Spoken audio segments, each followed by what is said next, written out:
Hi there, welcome to this electronic match card training session coming to you live from Twickenham today. My name's Benji Crossley. I'm in the competitions team here at the RFU. I'm joined today by my colleagues Victor Amuzu, Philippe Saldana and Matt Holding, all who have experience working in the match card project area.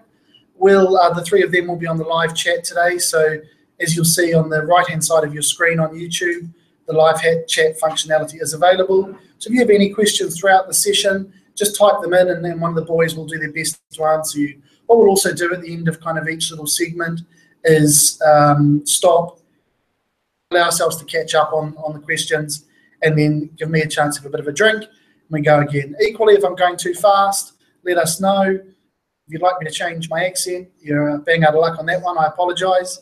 But we will do our best to try and keep things as clear as possible today, and then also obviously the live chat functionality is available.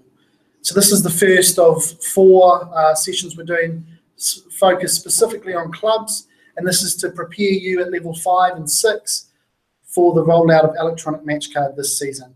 So what I'm just going to do now is I'm just going to, this process we'll go through a few times today, just share my screen with you. And the first thing I'm going to do is just show you the agenda of what we want to go through today.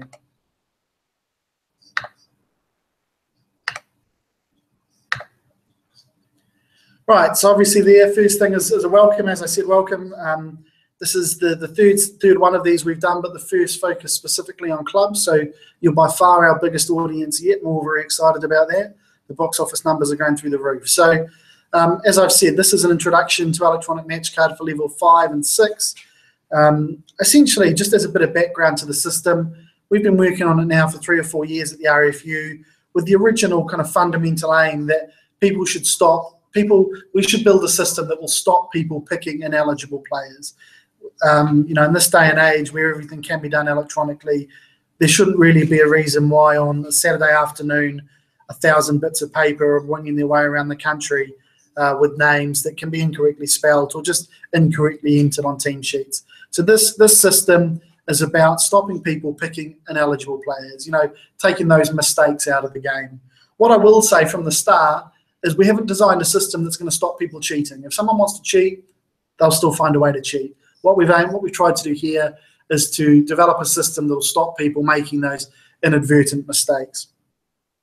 Obviously now it's grown a bit bigger as well because it's now a much larger part of the RFU strategies around tracking players and monitoring the health of the game.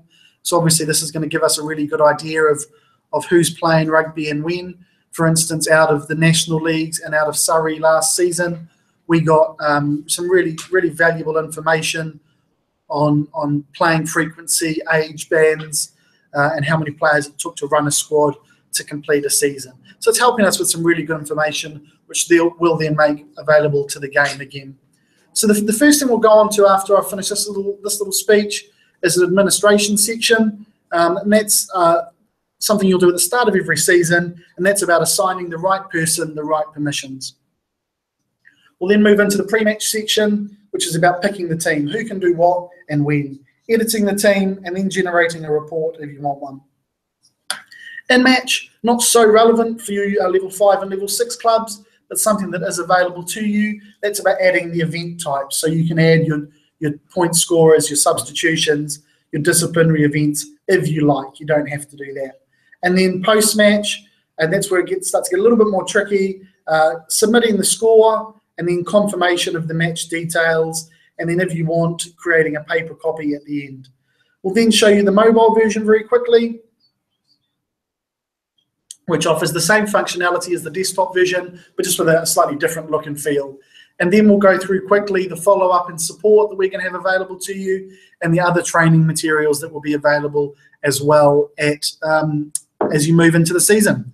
So without further ado now, I'm just going to change the screen I'm sharing for you and take you across to GMS, where we'll begin to look at the administration section.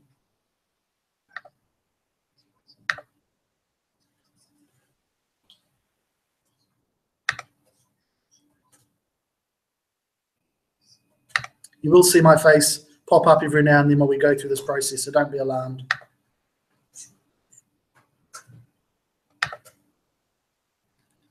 Right, so within every club, GMS is available to every club. To assign the person the match card permissions, so they're going to be able to use the match card throughout the season, we go through the following process. Someone with universal permissions within the club goes to people.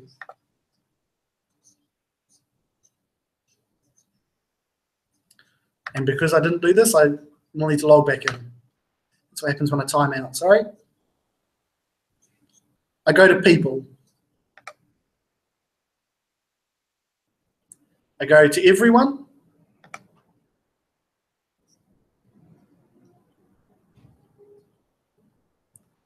To find the search functionality, I click on filters. I'll search for myself.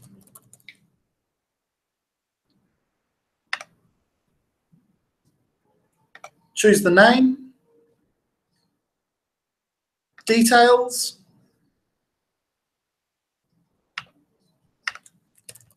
Match admin. Match administration, match admin. Add. I now have the permission of a match card administrator within the clubs, within my club, which for this example is Invincibles RFC. This means I'll be able to do everything related to the match card. Now, one of the questions we've had from people who have already looked at some of the training material available is about PIN numbers. PIN numbers will become much more relevant later, but let me just show you where in this section you'd see PIN numbers. Credentials. And all of my information here, my username, my PIN, and my password are all available there. At the moment, my PIN will default to 1234. If I want to change the PIN, click on the pencil. And I know these are a lot of bad words for someone with my accent, and I apologize. I change the PIN to whatever it is I want to change it to. And click Save. We won't do that because it doesn't like me doing that. So that's how you change pins. That will become much more relevant later on when we look at the post-match section. So now, one of the questions we get asked a lot is how many people in the club can have this role. The message to all clubs is as many people as you like can be given the role of match card administrator. If you think there are 15 different people within the club who might do this at one point this season, give them all the permissions.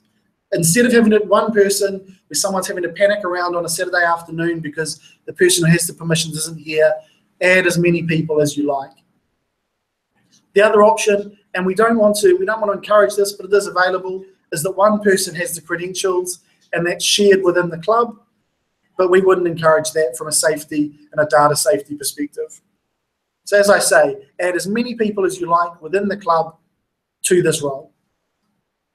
So I'm just going to stop now for a moment as we've got through section 1 of the agenda, and I'm just going to take a quick drink and let the questions catch up, and we'll be back with you shortly.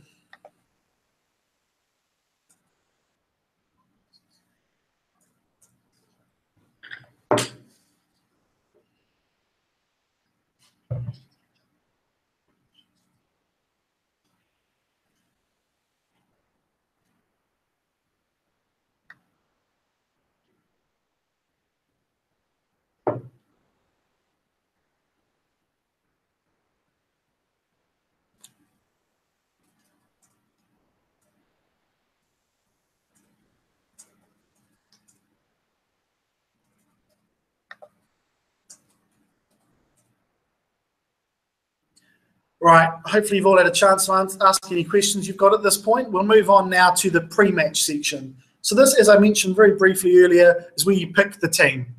So to access the match card, and this is at any point, pre-match, in-match, or post-match.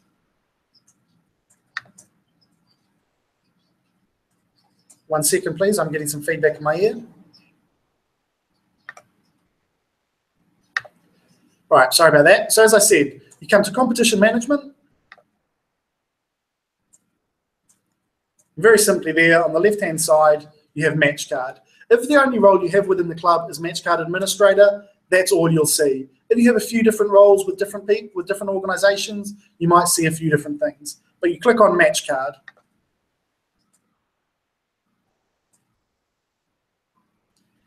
Now, what you'll see here is all the fixtures related to your club for the relevant date range. So as you'll see here, the date range is set from the 30th of the 7th to the 5th of the 8th. Now, all the fixtures that are relevant for me are listed here. Now, these are the 4 we've set up for the coming 4 sessions this week. Now, it's important to note that the permission is set at club level and not at team level. Therefore, if you've got a club that has a lot of teams in it, you will see all of your club's fixtures for that weekend. If you want, you can search further by competition, which should break it down so you're seeing a bit less information and it's a bit more manageable. But that's reasonably straightforward and you'll get the hang of very quickly. Now let me take you in first of all to the match card itself. So again, we're focusing on the pre-match here. This is the main working area. You'll see all the details of the fixture and then the working tabs, as we call them, the 6 main tabs. Summary, which gets populated as the other functions get populated, home team, away team, match events, post-match, and confirmation. So if you think of those 5 tabs in the 3 areas we're going to talk about today, home team and away team, well, that's pre-match, match events, that's in-match, and post-match and confirmation, that's post-match, funnily enough. So if we come in here into home team, now you'll see that this is Invincibles RFC, which is a club that we use at the RFU to test things with. So it's a dummy club. Now, let me show you here how the functionality of picking a team works. I know that my former colleague Tom Brewis is a player at Invincibles. He's obviously been deleted in a data cleanse recently.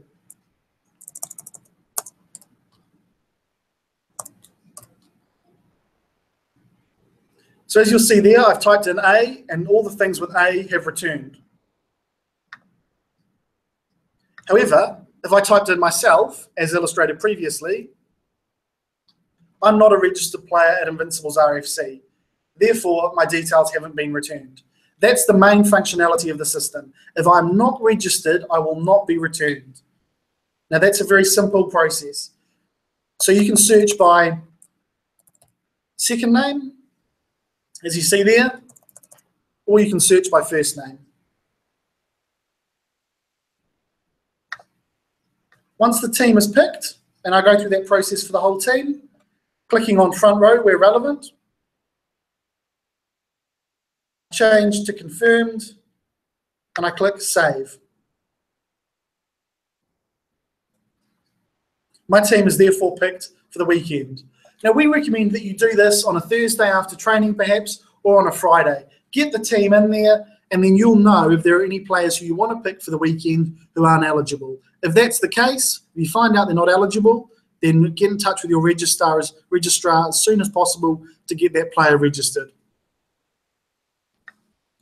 Now, once you click confirm and save, that doesn't mean you can't change the team after that. So on a Saturday afternoon, if you get injuries, you're still more than capable of going in there and changing the team. The away team will go through the same process. However, the functionality exists so that after a certain cutoff, and it will be 24 hours for level 5 and level 6, the home team will be able to see the away team's team. And that means that on a Saturday afternoon, if old Midwit Giftians show up to Invincibles, they can say, we've had an injury this morning, we've had an injury in warm-up, can you go in and change our team? And yes, that means that the home team can go in and change that team. So let me just put a player in here. And again, let me just show you that if I type in my colleague Victor Amuzu, he will not be registered. No results. And again, if you get that return and you think they should be registered, check your registration list. The player will not be on there. Therefore, speak to your registrar. And again, I go through, change to confirmed, click save.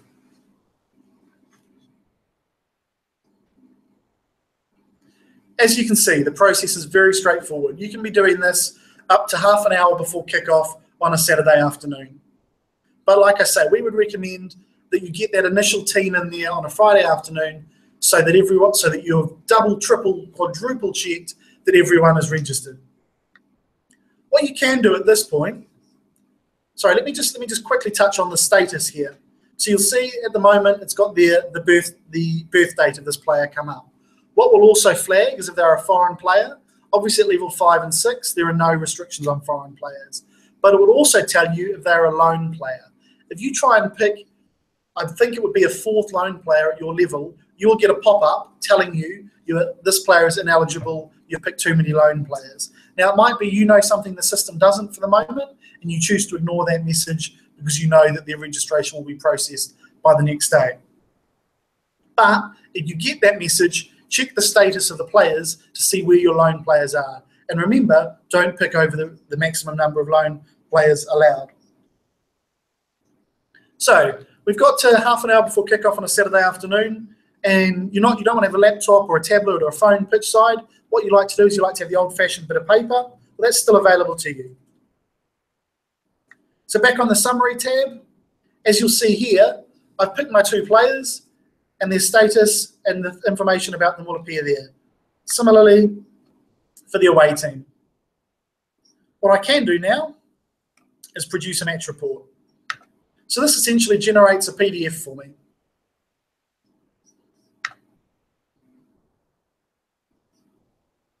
If you want to print that off, take it pitch side. It might be that you decide to do this at 10 o'clock on a Saturday morning, and any changes you want to make to the card before kickoff will be done to the paper version, and then you'll go back post-match and make any changes to the team.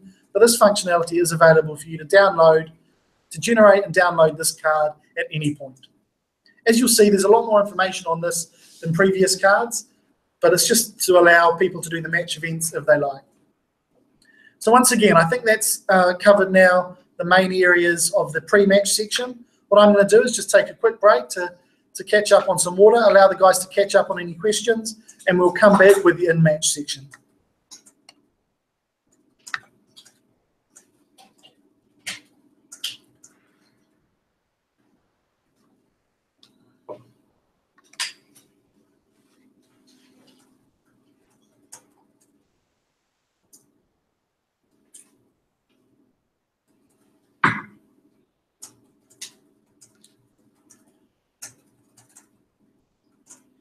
Just looking at a couple of the questions that have come in and just following up on my colleague Matt's comments here.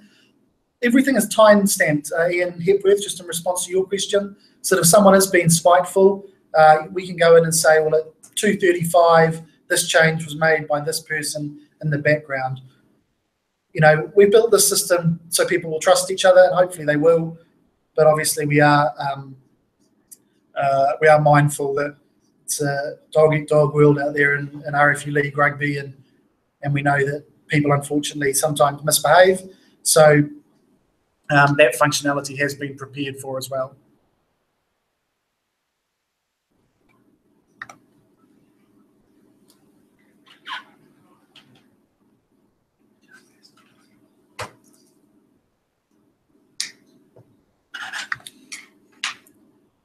Just in follow-up to that question that's just appeared now, multi-isation.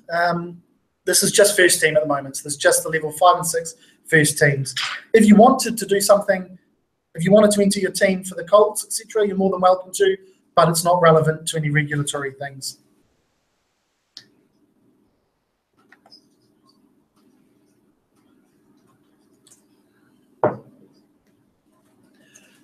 Right.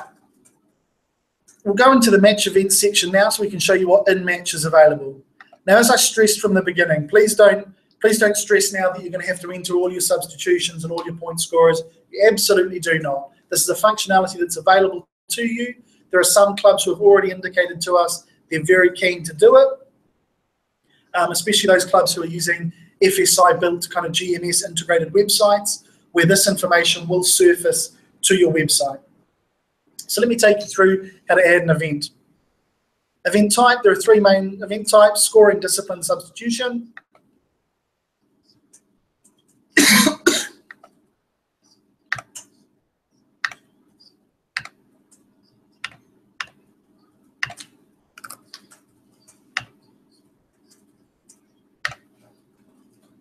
And you'll see there I've added my event.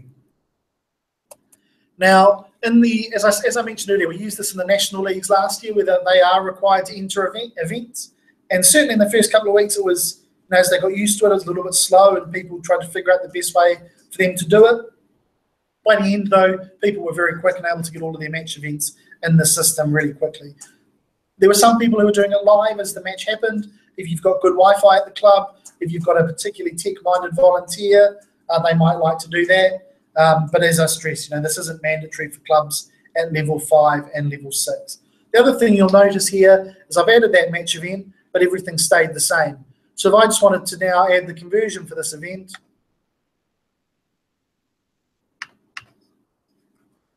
all I've had to do is change those 2 fields. There are a couple of little things we're adding this off-season as well. What will come in here before scorer is their jersey number. So if you're maybe entering some events for the away team and you don't know the name of the player, you could type in 15 and it will appear there. These boxes aren't free text, but if I type in P, it'll take me to penalty. If I type in T, test female. So they are responsive to what you're typing in. So that's very simply the match events. As I've stressed, you don't have to do this. The club might like to do it, but there is no regulatory requirement for you to do this. The only thing, and I'll caveat all of that and say there is actually a regulatory requirement. If you have a red card, discipline, invincibles, offending player,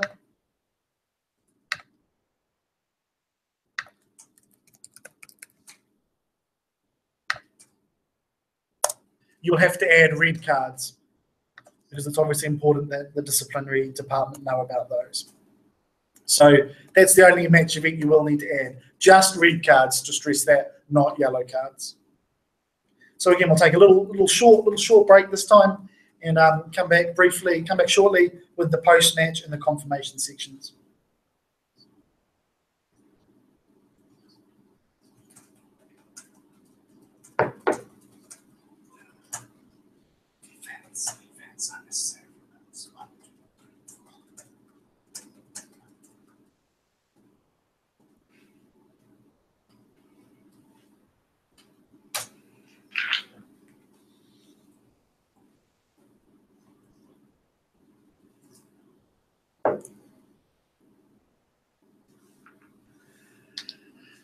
That was my colleague Philippe, you might have heard just then. We're having a good chat away in here in the room.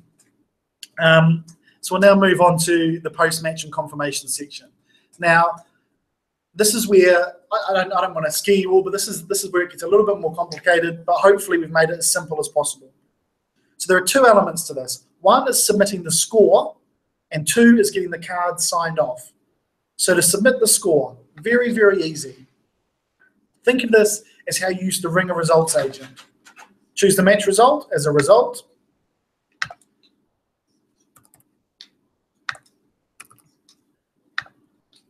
Score goes in. Do both those teams get a try bonus point? Yes. All the rest of it isn't relevant. You can put it in if you like. 5 tries to 4. It's important to note that you have to tick the try bonus point box. It doesn't recognize, the system doesn't recognize that 5 tries equals bonus point. Something we looked at and we ummed and ahed about building. We decided against it. The try award bonus point button, it's big, it's there. If you miss it, sorry, there's not much more we can help you with. Go down the page. Uncontested scrums, the only thing you have to add, only mandatory thing you have to add. If it's a no, leave it as no. If it's a yes, come in, provide the details.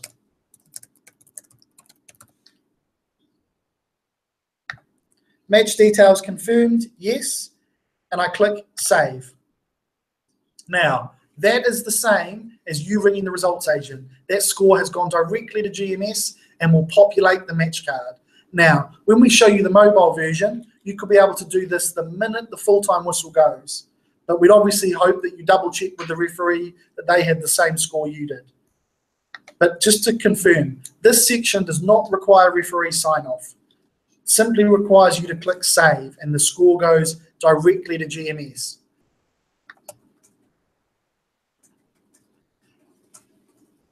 Right, so the confirmation section, this is how the card gets sent to the people it's supposed to get sent to. I'm going to put a couple of caveats through this process, but I'll talk you through those as we go through them.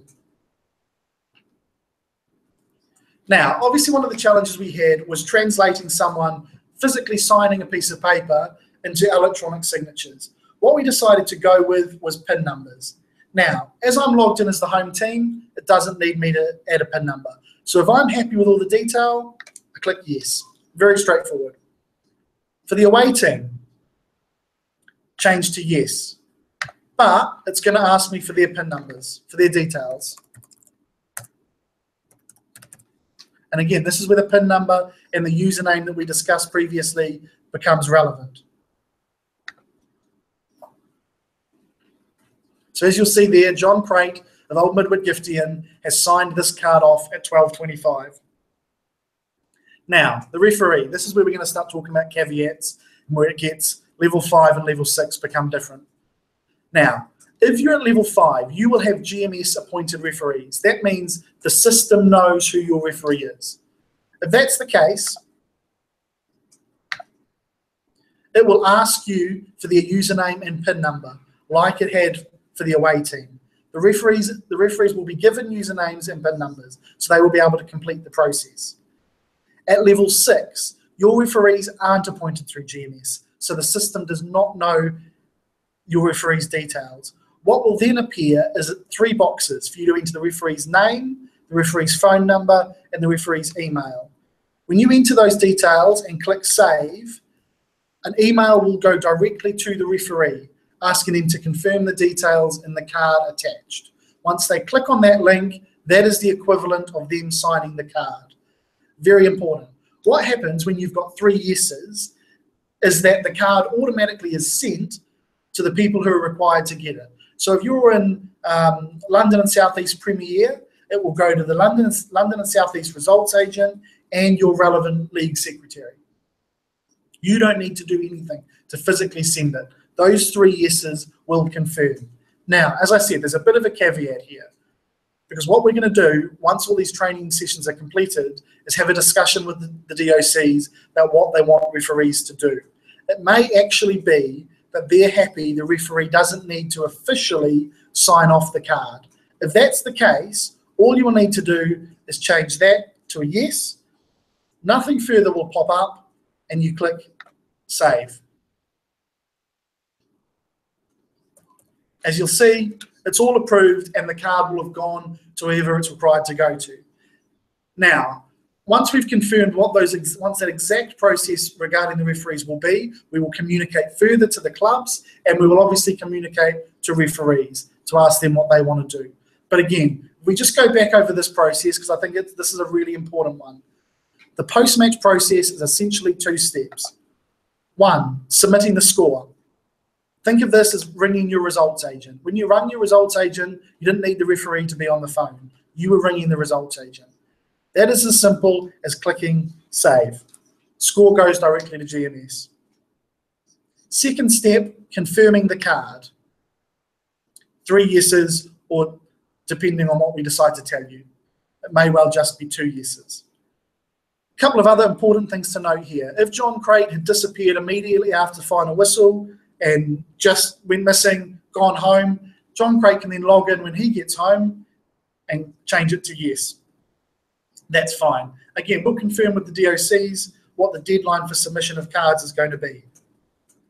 It's likely will be sometime on Sunday. So in effect, the away team can go home and change it to yes. We would really recommend, strongly recommend, that the home and away team try and do this together on a Saturday afternoon, because I think it's easier for everyone in that regard. Now, we get a lot of people asking, but what if the result's wrong? Well, the result's wrong and we can change it. Once the score's gone in, yes, it's gone to GMS, but we, or the results agent, the league secretary, still has complete power to change that result. So if I'd accidentally typed in 250 to 22, I can still change that. That's absolutely fine. So don't panic that once you've clicked save, it's all in concrete. It's not, still changeable. That's completely fine. If things change during the week, or I put the wrong red card in, that's fine as well. All that stuff can be changed. This isn't concreted in to a slab of stone. It's still very flexible and allows you that change. So that's the post-match and the confirmation process.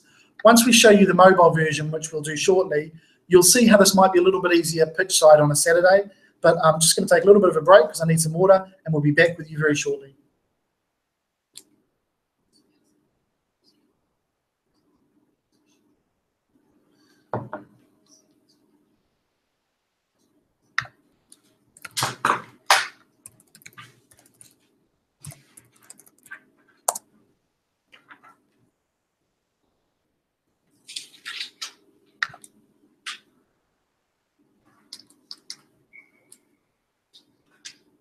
Thanks to my colleague Victor, who's just pointed out that we did want to cover one more thing in that post-match section, and it is coming back to this generate report. So if you're a club that likes to file away your match cards, or you're a league secretary that likes to file away the match cards or something similar, I come back to my magic little produce match report option. And this will now have been updated with everything we've put in there. So Invincibles 25, Old Mid Whitgiftian 22, 5 tries to 4. You'll see the players. You'll see the red card. What you'll also see now, you see the detail of the uncontested scrums. You'll see there I am as the referee. And you'll see the home official signed off and the away official signed off. So when we talk about timestamps, obviously this is all going to be on the card as well, so we can check when people have done what. So thanks to my colleague Victor for reminding me of that. I just will go back to my break, and we'll be back with you shortly.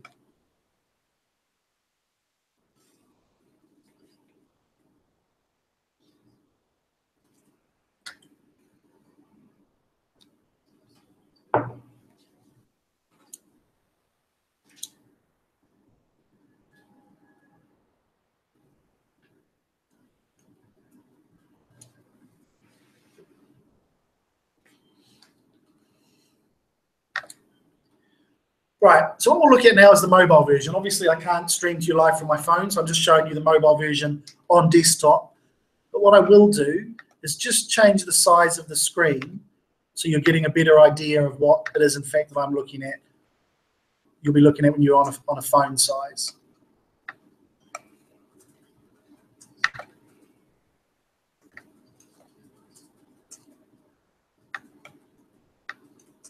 Appears like my screen doesn't want to get any smaller. But what you'll see here is this is the website for the mobile version. It's important to note this is a mobile website and not an app. The two are different, I'm told. I'm not technical enough to know the difference, but they are different. So that website, we'll send you all this detail a bit later, but that website is gms.rfu.com/mobile. Brings you to this page. As I said, what you're about to see is the same functionality, just with a different, must be said, much prettier look and feel.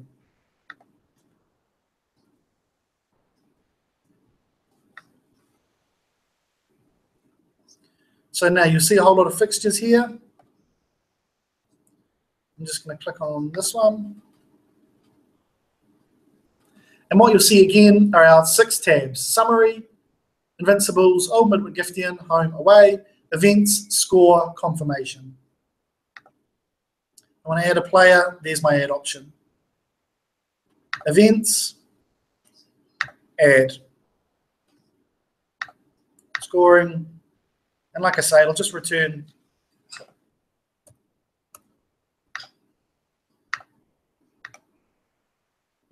add in that player that was there before.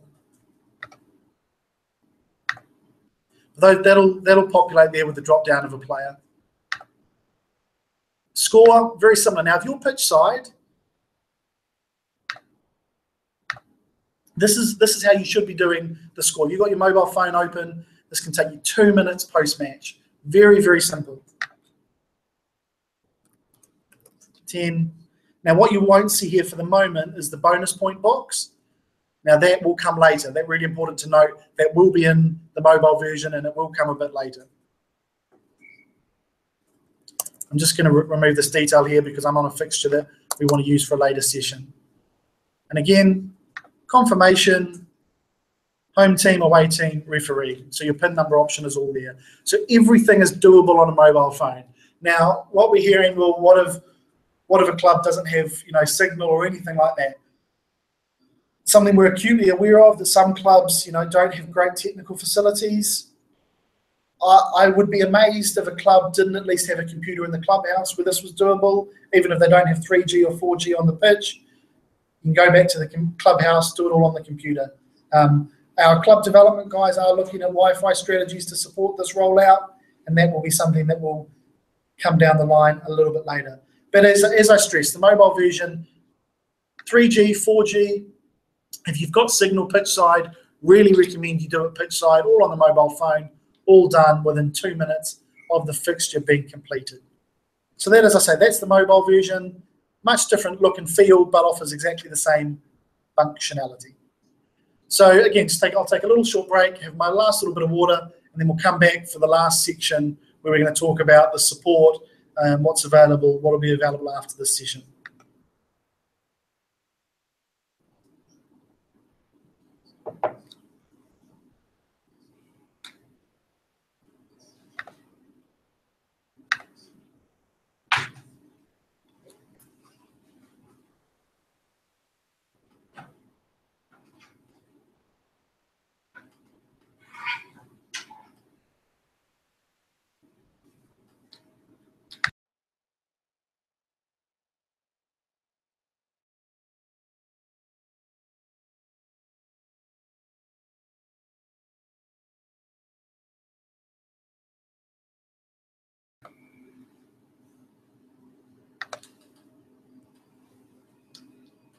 Right, back to my ugly mug for the last couple of minutes, sorry. What I'm going to talk about now is the support that we're going to have available to you through the rest of August and into September and then through the whole season. So from a point of contact perspective, myself, my colleagues Philippe Saldana and Victor Amuzu are going to be the main points of contact for the level 5 and 6 clubs. I will look after level 5 clubs, and then Philippe and Victor will split the level 6 clubs down the middle as the main point of contact. We'll send out their contact details to you once we've confirmed with the DOCs what we're going to do referee-wise. This YouTube session you've seen today will be available on YouTube after the session, as will the sessions for the rest of the week. So if you didn't like listening to me, my colleague Philippe is running the session tomorrow night and Victor on Thursday. So you can listen to someone's voice. You might learn something new. But all of those sessions will then stay on YouTube afterwards. Also, as was sent to you in the original email, we did create, I think it was 7 little 2-minute YouTube videos last year, which take you through essentially the processes we've been through today, but in little bite-sized chunks. So we'll send you the links to all of that stuff after these sessions this week. So there is a lot of content available on YouTube for you to work through. The GMS support desk will be available to you. That'll be mainly around permissions, PIN numbers, passwords, all that kind of good stuff. They'll be available to support you in that as well. And then the final thing that we'll do is we're going to collate all the questions that have been asked through this week's sessions at the end of them, and then all the questions we had from last year, all the questions we had from our league admin sessions last week, and create hopefully just a Bible of FAQs where everything you've ever wondered about electronic match card will be available to ask for you. If you can find a question that hasn't been asked, and that, please try and stump us. We'd love to hear them. So I'll again give it a bit of a 90-second break now to allow kind of any questions to catch up. And if we don't get anything, it's been a pleasure speaking to you. As I've said, we are available to offer any assistance as we move into September. So one more thing, the other thing that we will do, likely the first 2 weeks of the season, is there will be a help desk on the Saturday. Probably Muggins here on the end of a phone and a laptop. So we are going to have that support available to you those first couple of weeks of the season to hopefully make sure that everyone gets through at least one home game with some help at the end of the phone. Obviously, we're not going to ditch you after that. We are still available, but our experience shows that once those first 2 weeks are out of the way, everyone, it is easier. The last message I'd give is this is a change, this is a big culture shift. We fully appreciate that. Not everyone's tech savvy, and this will require change for clubs. And I guess not everyone's going to be happy about it, but I can promise you that The reception this product has had in the areas we used it last year was overwhelmingly positive. We're really confident we're offering you a great product, something that's going to make managing your clubs and your teams much easier. And also, you know, you're not going to get docked 5 points and relegated because of it. Last season, the team won a promotion playoff, then found out they had an ineligible player playing, and then the result was overturned and they lost promotion because of it. If they'd been using this system, that wouldn't have happened. So there is a real benefit. Please bear with us through opening week issues. There will be some, but we're pretty confident we're offering you a really good product. So like I say, we'll take a little break now, after you the chance to catch up with any questions. And if there are none, thank you very much for tuning in today. Have a lovely rest of the day and enjoy your week. Thank you very much.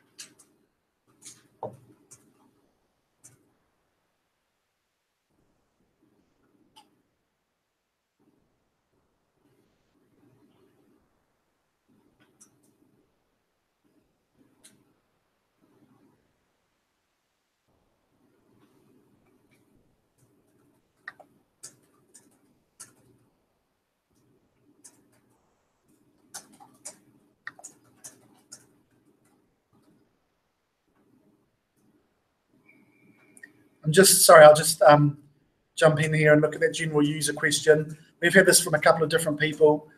What you probably need to look at is just when you get to that first screen on Match Card, range you're looking at, because what will be happening is it'll be only looking at the next week. So obviously your fixtures won't start until September, so it won't be looking at the moment at September. It'll only be looking at the 30th of July through the 5th of August. The mobile version doesn't have that date filtering functionality. So that's why you'll be able to see your fixtures on mobile, but not on desktop. If you want to look at your fixtures on desktop, simply change your date range. So let's say the 30th of August through to the 6th of September. And that'll show me, for instance, because I'm logged in as in the EMC Live, this will show me all the fixtures out there on GMS for that period of time. And again, just note that I'm a super user, so I can see everything. But as you, as a club user, you'll only be able to see the fixtures for your particular club. So hopefully that answers your question. I see that was Tunbridge Julian, so maybe that's Gareth out there.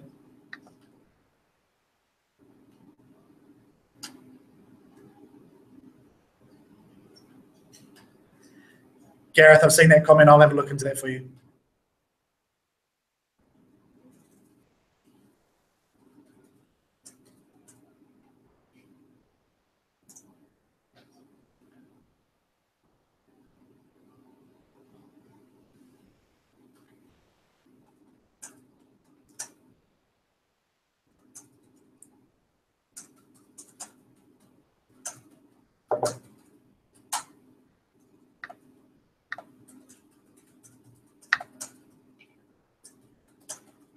We'll just keep the live chat open for another minute or two, guys. I've turned my camera off so I can stop being so self-conscious of what you're seeing. But we'll just keep the live chat open just for a little bit.